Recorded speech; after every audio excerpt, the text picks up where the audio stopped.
आजऱ्यातील जवाहर नागरी सहकारी पतसंस्थेच्या वतीनं विविध क्षेत्रात यश संपादन केलेल्या गुणवंत विद्यार्थी व यशवंतांचा सत्कार समारंभ संस्थेच्या सिलेमान शेठ दीडबाग हॉल येथे उत्साहात पार पडला। कार्यक्रमाच्या अध्यक्षस्थानी चेअरमन इक्बाल शेख होते। कार्यक्रमाचे सूत्रसंचालन व्यवस्थापक बशीर काकितीकर यांनी केलं, तर प्रास्ताविक समीर चांद यांनी केलं। यावेळी उर्दू हायस्कूल, पंडित दीनदयाळ व्यंकटराव रोझरी व अण्णाभाऊ विद्यालयातील 10वी परीक्षेत प्रथम पासमध्ये आलेल्या विद्यार्थ्यांचा सत्कार करण्यात आला। तसेच मोहम्मद समीर रिजवान पटेल यांचा पोलीस भरतीत यश मिळवल्याबद्दल व बिलाल लतीफ यांची शिवसेना उभाटा कामगार सेना शहराध्यक्षपदी निवड झाल्याबद्दल विशेष गौरव करण्यात आला। मार्गदर्शन करताना प्राथमिक शिक्षक शहानबाज मुल्ला म्हणाले, गुणवंत विद्यार्थ्यांचा केवळ सत्कार न करता त्यांना स्पर्धा परीक्षा, करिअर व भविष्यासाठी योग्य मार्गदर्शन देणं आवश्यक आहे। अशा उपक्रमातून विद्यार्थ्यांना प्रेरणा मिळून समाजातील शिक्षणाबाबत जागृती निर्माण होते।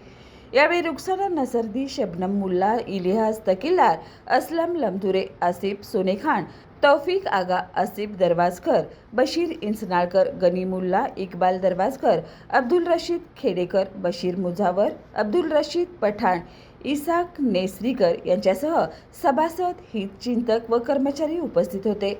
यावेळी आभार इस्माल बेफारी यांनी मानले।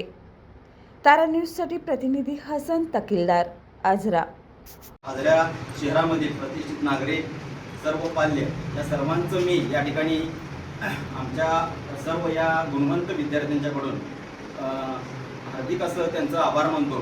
तसंच हे जे काही कार्यक्रम घेतलेला आहे, आताच आमचे नगरसेवक आणि आमचे मामू पण आहेत ते समीर चांद यांनी सांगितलं की मुस्लिम समाज अल्पसंख्याक समाज आहे आणि या समाजामधून जर अशा पद्धतीचं कार्यक्रम घेऊन मुलांना प्रेरणा दिली तर ते नक्कीच या अगोदर जे काही आपले विद्यार्थी आहेत किंवा आपले जे काही पिढी होऊन गेली ती पुढे गेलेली नव्हती, परंतु असं प्रेरणा दिल्यानंतर त्यांच्यामध्ये शिकण्याची जी काही उमेद आहे ती नक्कीच चांगली होणार आहे आणि त्याच्यामधून विविध क्षेत्रामध्ये ही मुलं चमकणार आहेत।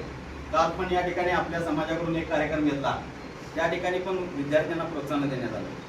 म्हणजे प्रोत्साहन दिल्यानंतर त्यांना म्हणजे इतर पण समाजातील जे लोक आहेत जे शिक्षणापासून अजून पण माघारी आहेत, शिक्षणाची त्यांना गोडी नाही आहे, अशा सर्व विद्यार्थ्यांना त्याची प्रेरणा मिळणार आहे आणि त्याच्यातून आपला समाज जो आहे तो शिक्षणाच्या बाबतीत जो उदासीन आहे त्यांना ती प्रेरणा मिळून त्यांना नक्कीच पुढं काहीतरी करण्याची उमेद मिळणार आहे।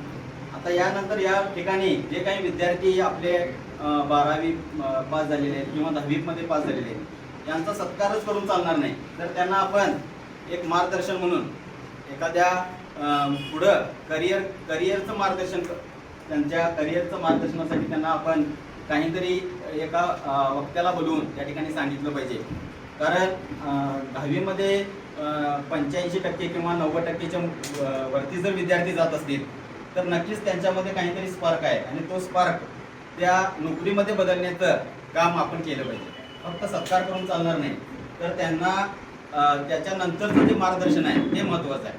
आता जर 85% आणि 90% जर मार्क मिळत असतील आणि आपण इथल्या कॉलेजमध्ये महाविद्यालयामध्येच फक्त ॲडमिशन घेऊन गप्प बसलो आणि त्यांना क्लासेस घेतले नाही किंवा एखाद्या अकॅडमीमध्ये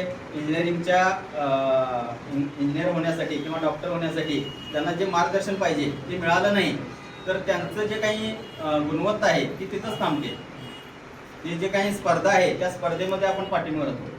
कारण आज जर तुम्ही शहरामध्ये गेला, कोणत्या पण शहरामध्ये, आपण आजरा सोडला आणि गडिंग्लजमध्ये गेलं तर अनेक अकॅडमी आहेत आणि आमची मुलं विदाऊट काही क्लास घेता आता जर 90% पडत असतील तर याच्यानंतर त्या अकॅडमीमध्ये जे विद्यार्थी आहेत त्यांना 8वी 9वी पासूनच मार्गदर्शन मिळालेलं असते आणि त्या मार्गदर्शनाच्या जोरावर आपली मुलं तिथे गेल्यानंतर त्यांना जर तसं त्या पद्धतीनं मार्गदर्शन मिळालं नाही तर आम्ही त्या इंजिनिअरिंगच्या ॲडमिशनसाठी आमच्या मुलांना जे गुण मिळायला पाहिजे ते मिळत नाही।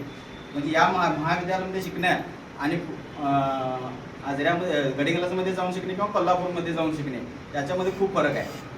आपण इथं 10वी झाल्यानंतर इथं ॲडमिशन घेतलो तर आपल्या महाविद्यालयामध्ये जे क्लास होतात ते फक्त कॉलेजपुरतेच, म्हणजे कॉलेजमध्ये जे शिक्षक शिकवणार आहेत तेवढेच, परंतु जे गडिंग्लजमध्ये जाऊन शिकणार आहेत अकॅडमीमध्ये पूर्ण वेळ त्या अकॅडमीमध्ये राहणार आहेत। आणि त्यांना त्या पद्धतीचं चांगलं मार्गदर्शन, मटेरियल जास्त मिळालं तरच ते पास होणार आहेत पुढं, आणि ते होण्यासाठी आपण त्या पद्धतीचं आपल्या मुलांना मार्गदर्शन झालं पाहिजे. आणि येथून पुढं त्यांना चांगल्या चांगल्या म्हणजे हुद्द्यावर किंवा चांगल्या चांगल्या पद्धतीचं जे काही इंजिनिअरिंगचं जे काही सीट्स आहेत, चांगले कॉलेज आहेत, ते चांगले कॉलेज मिळालं तर चांगलं पॅकेज मिळतं आहे. आणि यासाठी आपण त्यांना पुढं मार्गदर्शन करूया, एवढं बोलून मी या ठिकाणी थांबतो.